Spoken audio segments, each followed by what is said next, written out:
Hey, welcome. Today we're going to jump into the really cool world where electricity and chemistry meet up.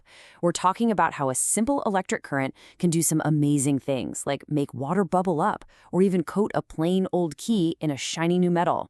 So yeah, let's get right into it. Okay, picture this. You walk into a dark lab.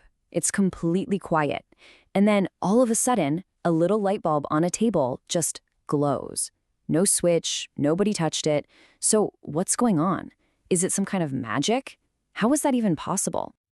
Well, it's not magic. It's actually science. That mysterious glow is all about the incredible link between electricity and chemical reactions. And that's exactly what we're going to break down today.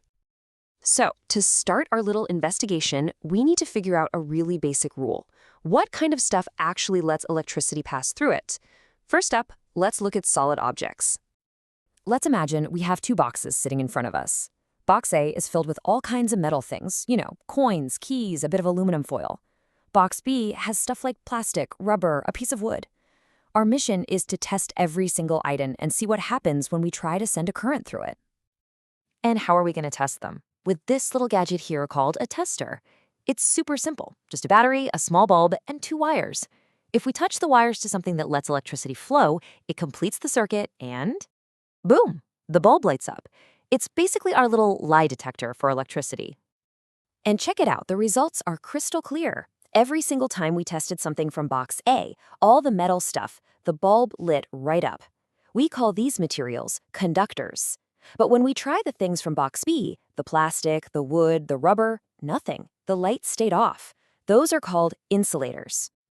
So, there we go. The first piece of the puzzle is in place. It's a super important rule. Metals are really good at conducting electricity. But what about things that aren't solid? All right, on to the next puzzle. Does electricity play by the same rules when we switch from solids to liquids? Let's find out. Okay, now this is where things get really fascinating. We dip our tester into regular old tap water, and we get a little faint glow.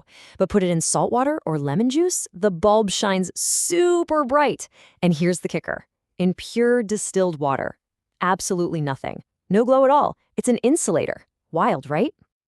So that just begs the question, what is going on here? We've got these different liquids, and they're all behaving so differently. What's the secret ingredient that makes some of them light up our bulb, while pure water just leaves it dark? And the answer is ions. They're these tiny charged particles. See, when you dissolve something like salt or an acid in water, it breaks apart into these ions. And the ions act like little couriers, carrying the electrical charge from one wire to the other. Pure water doesn't have any of these dissolved bits, so there are no ions to carry the current. It has nowhere to go. All right, so we know certain liquids can conduct electricity, but here's where it gets really cool. What's actually happening inside that liquid while the current is zipping through it? This is where the chemistry really kicks into high gear. It's really just a simple three-step process. First, you take a liquid that conducts electricity, one with all those ions we just talked about, and you pass a current through it. Second, you just watch. You'll start to see things changing. And third, you realize you're actually seeing the chemical effects of electricity happen right before your eyes. So what kind of changes are we talking about here? Well, you might see bubbles of gas starting to form on the metal wires, which we call electrodes. Or the color of the liquid itself might start to change. And probably the most dramatic thing, you could see a thin layer of solid metal actually appearing on one of the electrodes. These are all dead giveaways that a chemical reaction is taking place. Now, this whole idea of depositing metal onto a surface with electricity isn't just some neat lab trick. It's a hugely important process that's used all the time in industry and has a pretty cool name, electroplating. You can almost think of it as a form of scientific art. So what is electroplating really? Simply put, it's just the process of using electricity to put a super thin, even coating of one metal onto another object. You can take something like an iron key and give it a shiny copper coating, or take a piece of steel and cover it in protective chrome. And you have absolutely seen this everywhere, probably without even realizing it. That shiny chrome on your bathroom faucet? Yep, that's electroplating.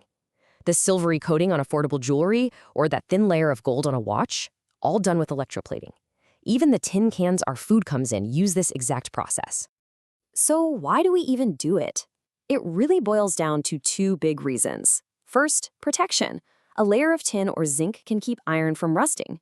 And second, appearance. A thin layer of gold or silver can make a cheaper metal look really beautiful and valuable, so it's both practical and decorative. Okay, so let's do a quick recap of everything we figured out today. First, we saw that metals are awesome conductors. Second, we found out that some liquids, the ones full of ions, can conduct electricity too.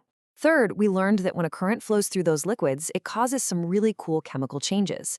And finally, we saw how we use that effect in a process called electroplating to make the stuff around us both stronger and better looking. So with all that in your back pocket, I'll leave you with a final thought to chew on. We know a lot of food cans are made of iron, but they're coated with a really thin layer of tin. Now, based on everything we've just talked about, why do you think they do that? What's that tin coating really doing for the can? It's a great little puzzle. Thanks for hanging out with me and digging into this.